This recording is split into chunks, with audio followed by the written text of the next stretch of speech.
Soil. So in the last video, we discussed about the methods of conservation of land, and now in this video, we are going to discuss about the soil. So many people confuse soil with the land and they use these terms interchangeably. But the thing is that there is a difference between the soil and the land. So land is a wider definition, I would say, and soil is a part of land. तो हमारी अर्थ पे जितना भी non water वाला area है, right, ये अर्थ हो गई। अब अर्थ में ये ऐसे हमें कॉन्टिनेंट्स वगैरह देखने मिलते हैं, राइट, ऐसे मान लो, ठीक है। और ये सारा क्या है? पानी। अब ये जो ग्रीन वाला है ये हो गया लैंड वाला इलाका, और ये जो बाकी है ये पूरा है वाटर। तो जो नॉन वाटर पार्ट है, नॉन वाटर पार्ट मतलब ग्रीन वाला, तो इसको हम कहते हैं लैंड। अब इस नॉन वाटर, मान लो ये एक नॉन वाटर एरिया है, लैंड है। अब इस लैंड का भी जो टॉप एरिया है ना, जो टॉप सरफेस है, ठीक है, तो इस टॉप मोस्ट लेयर को हम कहते हैं सॉइल, ठीक है। अब ये वाला इलाका तो मतलब ये वाला जो पूरा पीस होगा एकदम अंदर तक होगा। तो मैं वापस से बता देती हूँ कि हमारे अर्थ पे जितना भी जमीन वाला एरिया है, मतलब कि जहाँ पे पानी नहीं है, जो समुद्र वगैरह को छोड़ के जो इलाका है, जो हमारे कॉन्टिनेंट्स हैं, जो हमारी कंट्रीज हैं, ये पूरे जो इलाका है, इस पूरे पार्ट को हम कहते हैं, ये जो आपको दिख रहे हैं, इनको हम कहते हैं लैंड। और इस लैंड का जो टॉप मोस्ट लेयर होता है उसको हम कहते हैं soil, right. The thin layer of grainy substance covering the surface of the earth is called soil. तो अर्थ के सरफेस का जो टॉप मोस्ट लेयर होता है that is called soil. ये एक पतला लेयर है, मतलब ये ज्यादा बड़ा घना लेयर नहीं है, ये बहुत ही थिन सा लेयर है। ग्रेनी सब्सटेंस, ग्रेनी मतलब कि जैसे दानेदार टाइप होता है ना, तो वो ग्रेनी सब्सटेंस है। It is closely linked to land, तो ये लिंक लैंड का ही एक पार्ट है, लैंड से ही कनेक्ट करता है। Land forms determine the type of soil. अब हमें पता है हमारे अर्थ पे जो भी लैंड वाला ही इलाका है वो सब एक जैसा नहीं है। कहीं पे पहाड़ है, कहीं पे बालू है, कहीं पे नदियों के साइड वाला इलाका है, मतलब वैलीज हैं।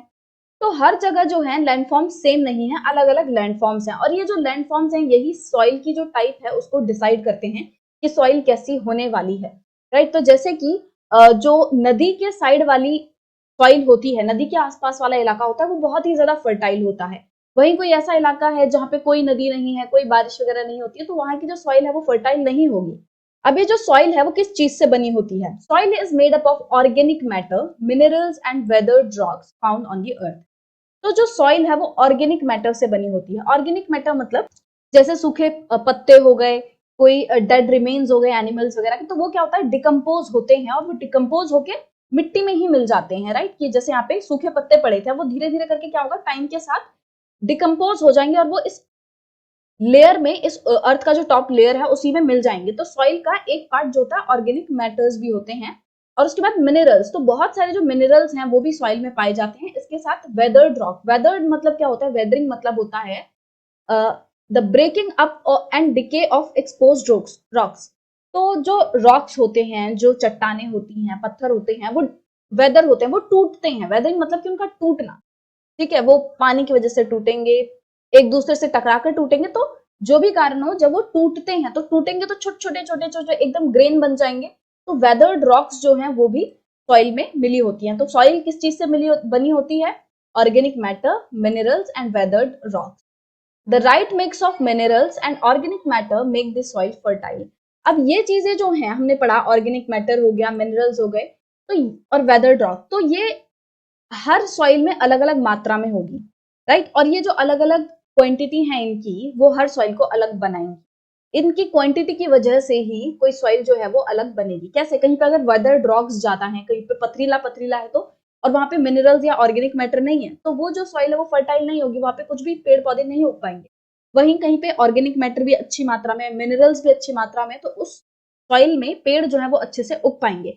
तो जब ऑर्गेनिक मैटर एंड मिनरल्स जो है एक अच्छी क्वांटिटी में, उनका राइट मिक्स होगा, तो उस चीज को हम क्या कहेंगे, जो सॉइल है वो फर्टाइल होगी, उपजाऊ होगी, उसमें कोई भी पेड़ पौधा जो है वो आसानी से उग पाएगा।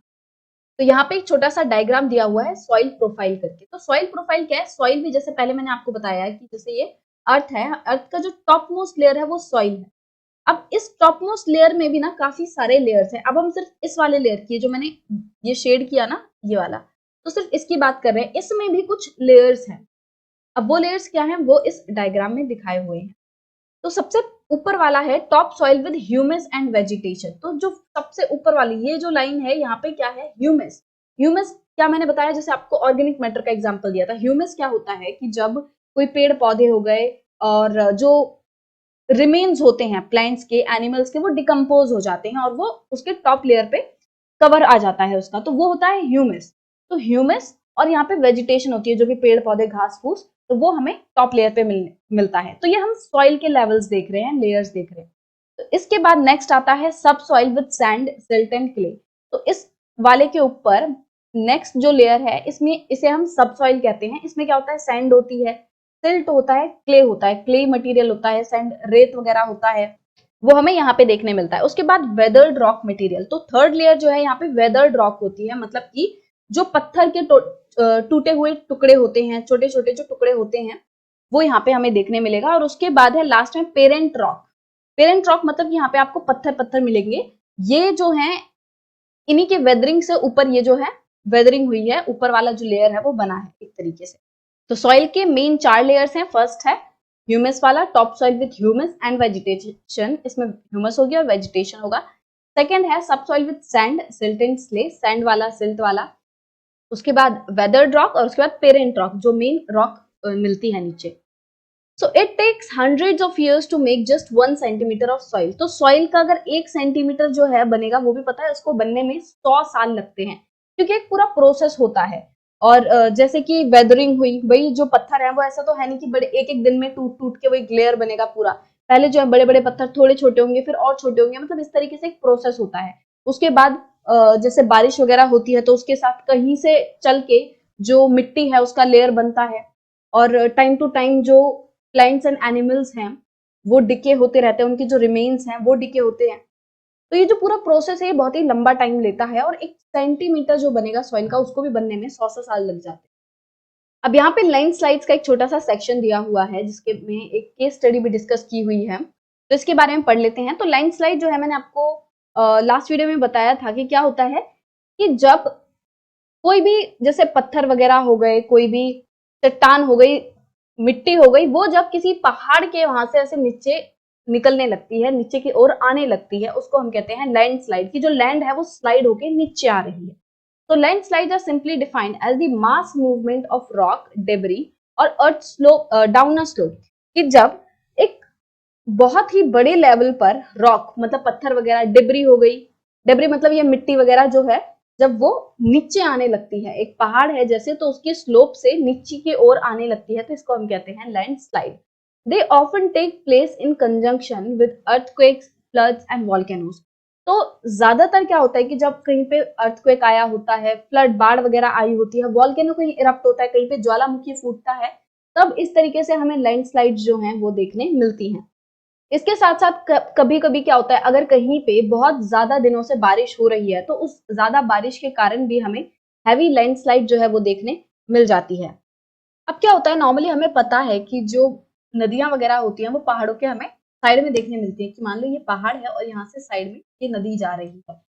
अब अगर यहाँ पे लैंडस्लाइड होगा, मान लो यहाँ से लैंडस्लाइड हो रही है, तो इसका जो भी मटेरियल होगा वो जाके इस नदी पे गिरेगा और ये नदी को कुछ टाइम के लिए ब्लॉक कर देगा, ठीक है, उसके पानी को रोक देगा एक तरीके से। That can block the flow of river for quite some time. तो कुछ टाइम के लिए क्या होगा, क्योंकि नदी पे ये जो पूरा ये नदी बह रही थी और यहाँ से क्या हुआ, साइड से ये जो लैंडस्लाइड है वो हो गया। अब यहाँ पे सारा मटेरियल जो है वो जाके इकट्ठा हो गया, तो अब नदी का जो पानी है वो आगे बह नहीं पाएगा, तो ये ब्लॉक हो जाएगा, राइट। बट एक टाइम ऐसा आएगा कि जब ये जो मिट्टी है वो हट जाएगी, और ये जो पानी है, क्योंकि जब हटेगा तब तक यहाँ पे पानी जो है इकट्ठा हो चुका होगा, राइट। कि यहाँ पे क्या हुआ, यहाँ पे डेब्री वगैरह की वजह से, लैंडस्लाइड की वजह से पूरा ब्लॉक हो गया, और ब्लॉकेज की वजह से क्या हुआ, जो आगे से बहता हुआ पानी आ रहा था वो आसपास इकट्ठा होना स्टार्ट हो जाएगा। और अल्टीमेटली क्या होगा कि जब ये प्रेशर से सारी मिट्टी वगैरह हटेगी और आगे की तरफ पानी बहेगा, तो आगे एक साथ बहुत ज्यादा क्वांटिटी में पानी बहेगा। क्यों? क्योंकि ब्लॉकेज की वजह से पानी यहाँ इकट्ठा होना स्टार्ट हो गया था। तो जब आगे लार्ज क्वांटिटी में पानी जाएगा, तो एक तरीके से जो आगे इलाके हैं, यहाँ पे मान लो कोई सेटलमेंट है, यहाँ लोगों के घर वगैरह है, तो जब वहां पे पानी जाएगा तो क्या होगा कि बाढ़ का रूप भी ले सकता है कुछ टाइम के लिए। ये पानी ज्यादा मात्रा में आगे गया तो यहाँ पे आसपास जो रहने वाले लोग थे उनके लिए दिक्कत आ सकती।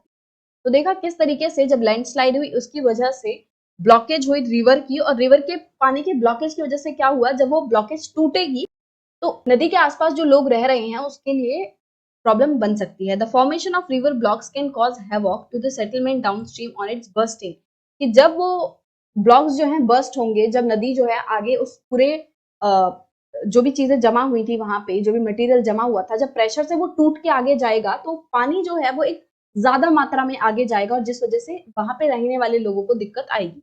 इन the hilly terrain, landslides have been a major and widely spread natural disaster that often strike life and property and occupy a position of major concern। तो जो हिली इलाके होते हैं, जो पहाड़ी इलाके होते हैं, वहां पे हमें नॉर्मली देखने मिलता है कि जो लैंडस्लाइड है वो एक बहुत ही बड़ी प्रॉब्लम है। वो ज्यादातर हमें देखने मिलता है पहाड़ों पे कि लैंडस्लाइड का खतरा रहता है। जैसे आप कहीं पे वैष्णो देवी वगैरह भी घूमने गए होंगे पहाड़ी इलाके पे, तो वहां ना साइड में लिखा रहता है कि ज्यादा पास मत जाइए, यहाँ लैंडस्लाइड होने का खतरा है। तो लैंडस्लाइड होने का खतरा जो है पहाड़ों पे हमेशा रहता है, क्योंकि हमें नहीं पता कब कौन सा जो टुकड़ा है वो नीचे की ओर गिरने लगे, कब क्या हो जाए। तो लैंडस्लाइड की वजह से बहुत सारी जान और माल का भी हानि होती है और लोगों के लिए, वहां पे रहने वाले लोगों के लिए हमेशा एक बड़ा कंसर्न, एक चिंता का विषय बना रहता है।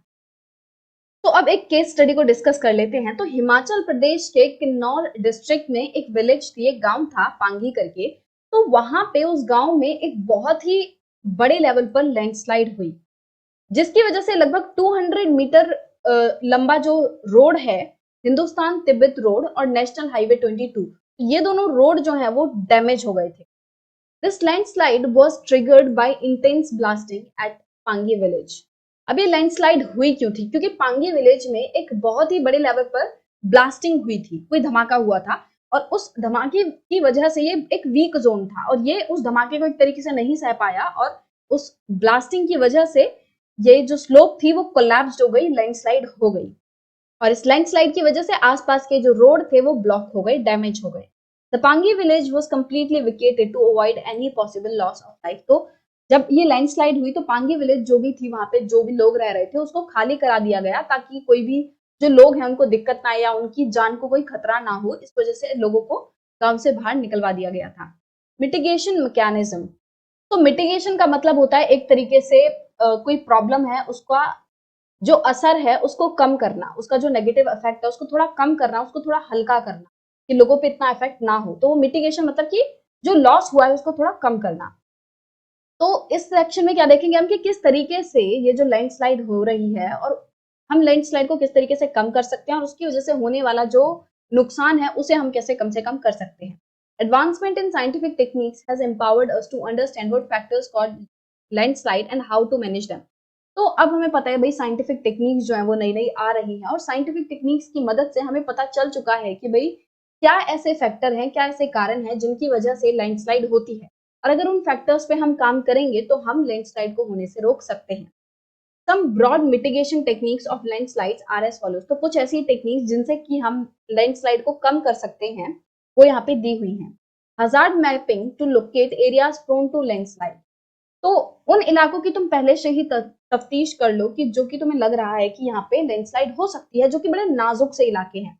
Hence, such areas can be avoided for building settlement। तो अगर तुम्हें पता है कि भाई ये जो इलाके हैं इनमें लैंडस्लाइड हो सकती है, ये ऐसे इलाके नहीं हैं कि जो बड़ी ही मजबूत हों, तो ऐसे इलाकों का अगर हम पहले से ही पता लगा लें तो उसकी वजह से क्या होगा कि हम उस इलाके पे जाके सेटलमेंट्स नहीं बनाएंगे, वहां पे जाके घर नहीं बनाएंगे और जब वहां पे घर नहीं बनाएंगे तो हमें जान का खतरा नहीं रहेगा, हमारे लाइफ एंड प्रॉपर्टी का खतरा नहीं रहेगा। Constructing of retention wall to stop land from slipping. तो रिटेंशन वॉल देखो आप इस पिक्चर में किस तरीके से, ये जो व्हाइट व्हाइट दिख रही है रिटेंशन वॉल है कि यहाँ पे ऐसे वॉल्स बना रखी है पहाड़ के साइड में ना, जैसे ऐसे इन पहाड़ों को काट के रोड बनाया हुआ है, राइट। यहाँ पे खाई है नीचे और ये रोड है, तो यहाँ पे क्या हुआ है, दीवार बना रखी है यहाँ पे ऐसे पूरी व्हाइट व्हाइट, ये देखो ये दीवार बना रखी है। और ये दीवार क्यों बना रखी है? ताकि जो लैंड है वो स्लाइड ना हो, एक पकड़ बन जाए और लैंड जो है इतनी जल्दी स्लिप ना हो। Increase in the vegetation cover to arrest landslide. तो हम एक तरीका जो है जिससे लैंडस्लाइड को रोक सकते हैं वो ये भी है कि हम ज्यादा से ज्यादा पेड़ पौधे लगाएं। तो मैंने आपको पिछली वीडियोस में भी बताया था कि पेड़ क्या करते हैं, पेड़ों की भाई देखो इस तरीके से जड़ें होती है, राइट, घनी घनी जड़ें होती है।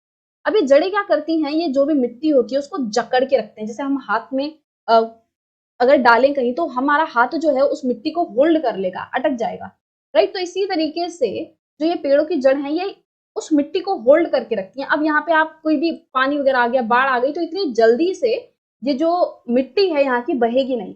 वहीं अगर यहाँ पे कोई भी पेड़ पौधा नहीं है, राइट, अगर यहाँ पे सिर्फ इस तरीके से ऐसे कोई पेड़ पौधा नहीं है, तो थोड़ी भी बारिश आएगी ना तो इसका टॉप लेयर जो है वो बड़ी जल्दी से निकल जाएगा, और ये जो जमीन है उसमें क्या होगा, आसानी से, मान लो ये पहाड़ है, अब इसकी स्लाइड में यहाँ पे कोई पेड़ पौधे नहीं है, पेड़ पौधे नहीं है तो क्या होगा कि जो जमीन है वो आराम से निकल के, थोड़ी भी बारिश वगैरह होगी, थोड़ी भी कोई दिक्कत आएगी तो ये जो जमीन है पूरी उखड़ के नीचे आने लगेगी, तो लैंडस्लाइड का जो खतरा है वो बढ़ जाएगा। तो पेड़ पौधे लगा के, वेजिटेशन कवर को बढ़ा के हम लैंडस्लाइड को रोक सकते हैं।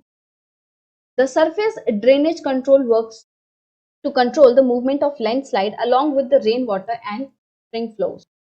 तो ड्रेनेज सिस्टम जो होता है उसको मैनेज करना भी बहुत ज्यादा जरूरी होता है, कि क्या होता है जब भी बारिश वगैरह होती है तो हमारे आसपास के जो नदी नाले होते हैं वो भी भर जाते हैं और उनमें से पानी निकल निकल के और जमीन पे आने लगता है, राइट, हमारे घरों के आसपास आने लगता है। तो अगर ड्रेनेज सिस्टम अच्छा होगा कि जो बारिश का पानी है वो भी ड्रेनेज के रास्ते होके अपने मतलब जगह से निकाला जा सके, ताकि ड्रेनेज की मदद से वहां पे पानी इकट्ठा ना हो, तो उस चीज से भी हम क्या कर सकते हैं, लैंडस्लाइड को रोक सकते हैं। क्यों, अब देखो पहाड़ी इलाकों पे क्या होगा कि अगर पानी यहाँ पे इकट्ठा होने लगेगा तो आसानी से जो जमीन है वो उखड़ के नीचे आने लगेगी। वहीं अगर इस पानी को चैनलाइज कर दिया जाएगा, ड्रेनेज सिस्टम को कंट्रोल किया जाएगा, तो उस वजह से क्या होगा कि पानी जो है इकट्ठा नहीं होगा और जो जमीन है उसके निकलने का डर इतना नहीं होगा, जो लैंडस्लाइड है वो नहीं होगी, थोड़ी कम हो सकती है। तो ये कुछ तरीके थे जिनसे हम लैंडस्लाइड को रोक सकते हैं। और इस वीडियो में हमने ये भी जाना कि भाई सॉइल क्या होती है, उसके लेयर्स क्या होते हैं और सॉइल और लैंड में क्या डिफरेंस है, राइट।